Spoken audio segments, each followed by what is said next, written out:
Underneath the soft ticking of a clock and the quiet hum of everyday life, there are changes in our loved ones that often go unnoticed, until one day we look back and realize the signs were there all along. If your mother has started wearing smaller clothes without trying, or your father seems to sleep more than he talks, don't ignore it. These could be subtle signals that their time with us is growing shorter. And at the end of this video, I'll gently walk you through 3 things you can start doing now to help them pass peacefully, with dignity and love. So stay with me until then. My name is Michael, and over the past year, I've watched my 81-year-old mother, Elaine, change in ways I never expected. She used to love her morning walks and a warm bowl of oatmeal. Now she sits quietly by the window most mornings, barely touching her plate. When I bring it up, she smiles softly and says she's just not hungry these days. At first I believed her, but something inside me began to worry. And that quiet voice, the one we try to ignore, kept whispering, "Something is different." That's what this story's about. Those quiet, almost invisible signs that a loved one may be approaching their final year. These signs aren't loud. They don't scream for attention. But if you listen closely, their bodies are speaking. Not with words, but with subtle shifts. Subtle, but powerful. One of the earliest and most telling signs is unintentional weight loss. You might notice it in the smallest of ways. A belt that's suddenly too loose, a favorite sweater that now looks baggy, or the simple observation that they're eating less than they used to. You might even hear them say, "I just don't have the appetite I once had." But this isn't just aging or preference. It's often the body's quiet way of saying, "I'm slowing down." When someone begins to lose weight without trying, especially in their 70s or 80s, it's rarely harmless. It can mean their digestive system isn't working as efficiently. Nutrients aren't being absorbed the same way. The body begins to break down muscle instead of maintaining it. And muscle isn't just about strength, it's about the immune system, the heart, and the ability to fight off even the smallest infection. Imagine their body like a candle. Once bright and full of life, it now flickers gently. The fuel that once kept it burning, nutrition, movement, strength, is slowly running low. And just like a flame, it's not the big gusts of wind that extinguish it, but the quiet thinning of wax that tells us the end is near. My mom, once a vibrant woman who used to bake 3 types of cookies for every holiday, began skipping lunch. "I'll eat later," she'd say. But later never came. I tried everything, soups, smoothies, even her favorite peach cobbler, but it wasn't about taste anymore. It was about her body letting go, one meal at a time. And here's the hard truth. When the body is nearing its final stage, appetite often fades, not from depression or sadness, but from a natural process. It's as if the body is no longer asking for fuel. It's preparing for rest. So if your loved one is losing weight, gently observe without judgment. Instead of pushing food, try offering small portions of things they enjoy. Soft foods, easy snacks, and above all, hydration. Sometimes it's not about eating more. It's about making sure they're comfortable, not overwhelmed. But weight loss isn't the only whisper we need to hear. Another quiet but powerful sign is deep, persistent fatigue, the kind that doesn't go away with a nap. You might see them sleeping more during the day, struggling to sit up in bed, or skipping activities they once loved. Getting dressed takes effort. Walking to the bathroom feels like a marathon. Conversations become shorter, not because they don't care, but because forming each sentence takes energy they no longer have. This isn't just being tired. It's the body entering a state of conservation. The heart isn't pumping as strong. Muscles aren't getting the oxygen they need. The spark of physical energy is dimming as the body shifts away from activity and towards stillness. I remember watching my mother try to fold a small stack of laundry one afternoon. She picked up a towel, then paused. Her hands rested in her lap. She looked at me and said, "I just don't have it in me today." I smiled and folded the rest myself. But inside, I felt a soft crack in my chest, the kind you feel when you realize you're watching the beginning of goodbye. Sometimes that tiredness comes with guilt. Your loved one may apologize for needing help or not being themselves. They may withdraw from conversation, not because they're uninterested, but because they're conserving every ounce of energy for the simple act of being here. And here's what they need from you in return: Presence, not pressure.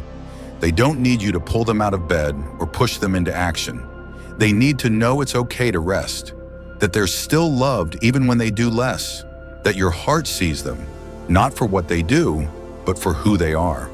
Because in the end, it's not about how many steps they took today. It's about whether someone was there to sit beside them when they couldn't. If you've noticed either of these signs, quiet weight loss or deep unshakable fatigue, don't panic, don't rush, but do pay attention. These aren't random moments. They are the body's gentle way of preparing, of telling you that time is shifting, that priorities need to change. And maybe, just maybe, this is the moment to slow down too, to stop counting calories or encouraging walks and instead sit by their side. Pour them a warm cup of tea, hold their hand in silence. Let the TV stay off. Let the sun pour in through the window and just be. Because the most powerful thing you can offer isn't treatment or motivation. It's your love, your patience, and your quiet understanding. Before we move on to the next signs, I want to remind you of this. At the end of this video, I'll be sharing 3 gentle things you can prepare now to help your loved one pass in peace. Steps that don't cost anything, but can mean everything. And I promise you won't want to miss them. But first, let's talk about how the mind starts to whisper when the end is near. What happens when memory slips, words disappear, and emotions grow quiet?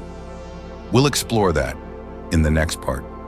Just a few years ago, my father could fix anything. Broken radios, squeaky doors, even my broken heart after a tough day. He always knew what to say. But now he sits quietly by the living room window, staring at the maple tree outside as if waiting for it to speak.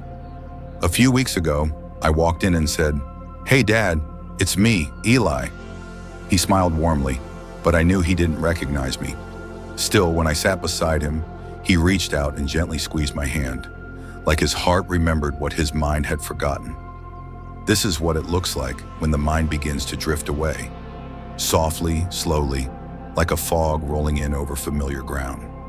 You can still see the shape of the person you love, but something has shifted inside, and that shift often begins months before anyone realizes what it truly means.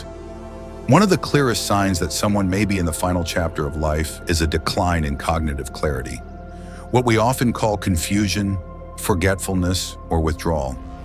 But it's more than just losing your keys or mixing up dates. It's forgetting the name of someone they've known for decades. It's struggling to follow a conversation, even when it's gentle and slow. It's suddenly becoming unsure of where they are or why they walked into a room. And it doesn't always come with warning. One day they might recall a childhood story with perfect detail. The next they might ask who you are, even after you've already hugged them good morning. It's one of the most painful things to witness, this gradual unraveling of memory, of self. It's not just the facts they forget, it's the connections, the roles, the identity that made them who they are. Your mother might stop asking about your job. Your grandfather might forget he ever served in the army. They might go silent during family meals or nod along with a conversation they no longer fully understand. But here's the truth we rarely say out loud. You don't have to bring them back. You just have to go with them. Instead of correcting, coaxing, or testing their memory, what if we simply walked beside them?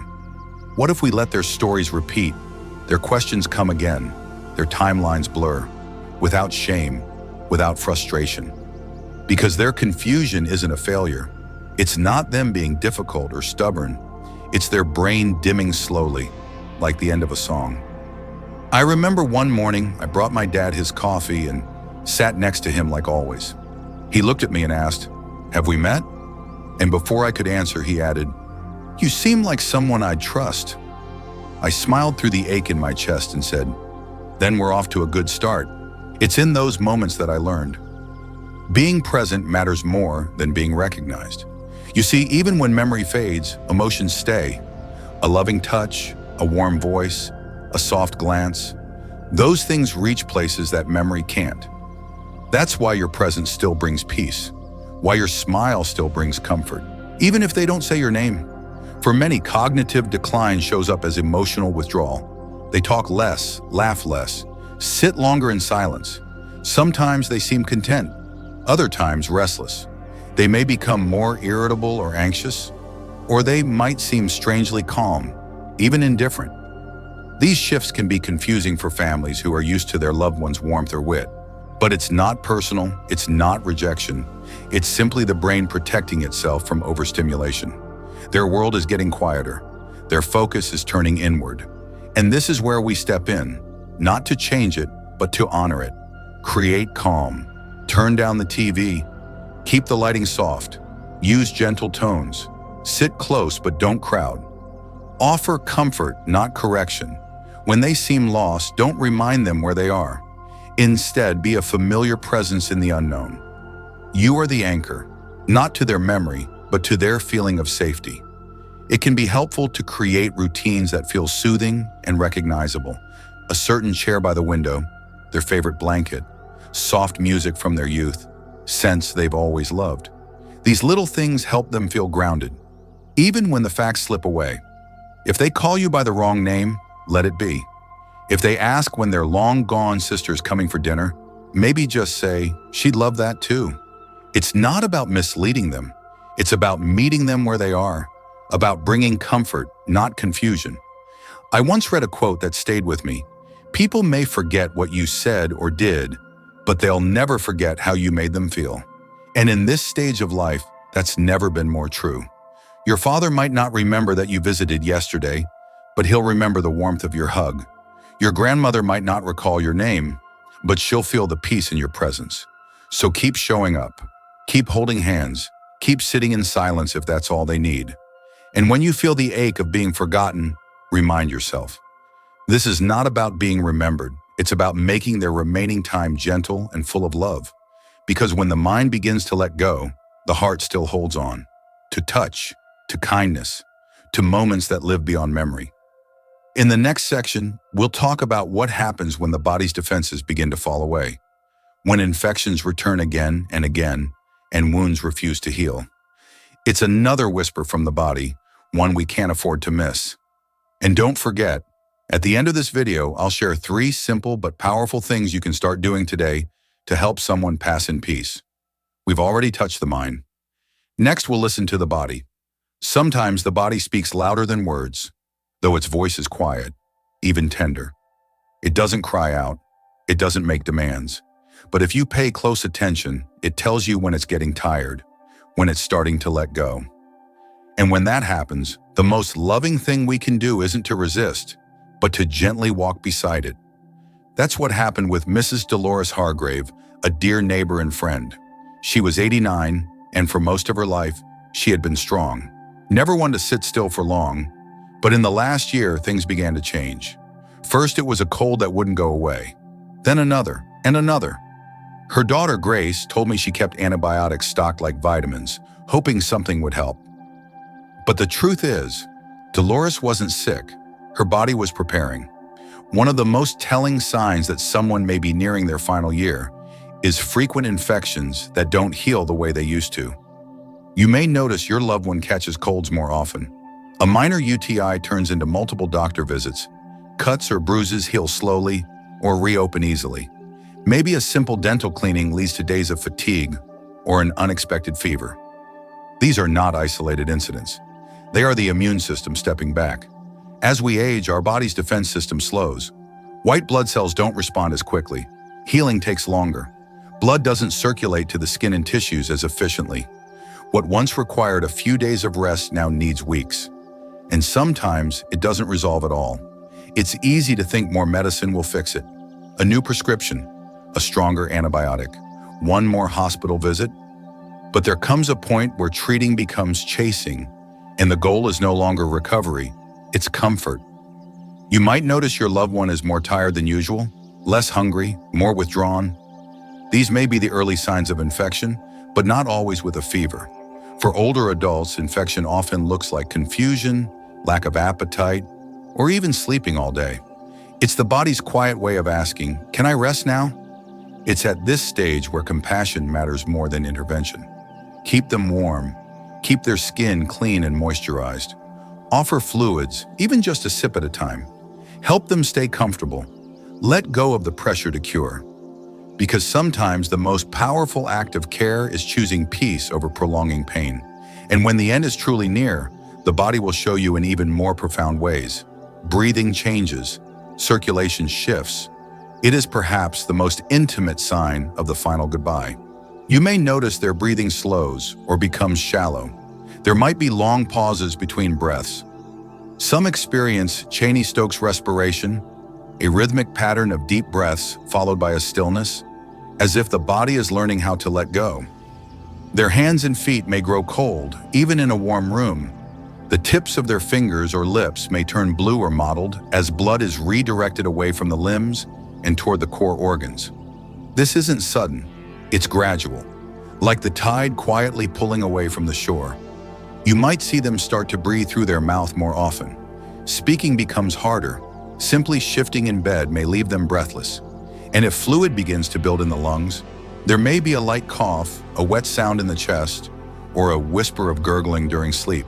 It's easy to panic, to rush in and try to fix it. But here's the truth, as tender and difficult as it is. This is the body's way of saying goodbye. Grace, Dolores' daughter, told me something I'll never forget. That last morning her mother hadn't spoken. She just laid there, her breath slow and soft. Grace sat next to her, held her hand, and read Psalms aloud like she always did. At one point, Dolores squeezed her hand. Not hard, just a quiet pressure. And then, one final breath. No gasp, no fear, just stillness, peace. That's how she left, in silence, in softness, in love. And that's what I want for you too, for your loved one, and for your heart. So as promised, here are 3 gentle things you can do now if you want to help someone pass with peace. 1. Let go of the fight. When the signs are clear, fatigue, weight loss, repeated infections, breath changes, stop pushing for recovery. Let go of the idea that more medicine, more therapy, more anything will bring them back. Sometimes the deepest healing comes when we stop fixing and start honoring. 2. Create a space of calm. Dim the lights, play soft music, use familiar scents, keep the room quiet, be present, hold their hand, whisper to them. Even if they're no longer responding, their soul still hears you. The human heart remembers love even in its final rhythm. 3rd, say the words you've been carrying. Tell them you love them. Tell them it's okay to let go. Say thank you. Say I'm proud of you. Say nothing if words fail you. But let your presence speak, because the most sacred gift we can offer someone who's leaving this world is knowing they're not leaving it alone. If you've made it this far in the video, you're carrying something heavy. Maybe you've seen the signs. Maybe you're seeing them now. Maybe you're scared. That's okay. You're not alone. Many families have walked this road. Many have faced the quiet ache of letting go. But if there's one thing I hope you carry with you, it's this. You don't have to save them. You just have to love them through the end. Let that love be your guide. Let it soften your fear. Let it remind you that even when the body fades, love stays. It stays in the stories, in the quiet moments by the window, in the final breath, and in the hand that was held until the very last moment. Thank you for being here with me today. If this video touched you, I'd love to hear your story. Leave a comment below and share what you've learned or how you're preparing. Your experience could bring comfort to someone else walking the same path. Please like, subscribe, and share this with someone who needs it. Your support helps us continue creating heartfelt content for those navigating life's most sacred transitions. And remember, on this journey, none of us are truly alone. We carry each other with love, with care, and with grace.